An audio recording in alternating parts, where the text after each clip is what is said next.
Larraitz Ugarte diputatu Andreak bere porrotaren islada erakutsi digu gaurkoan, bere errepideen finantzaketako foro araua onartu ezin duenez, inorekin ez duelako inolako akordiorik iritsi, ez delako inolako akordioetara iritsi, badirudi orain beste lekuetan, arazorik ez dagoen lekuetan ere, arazoak bilatu nahi dituela.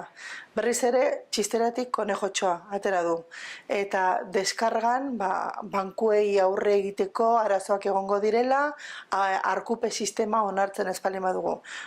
Guk Eusko Alderdi Jeltzaletik esaten diogu, bere lanak eta ardurak hartu ditzala serio, eta ez dagoela arazorik, ekarri dezala proposamen bat, eta bere ardura dela proposamen horren adostasunetara iristea.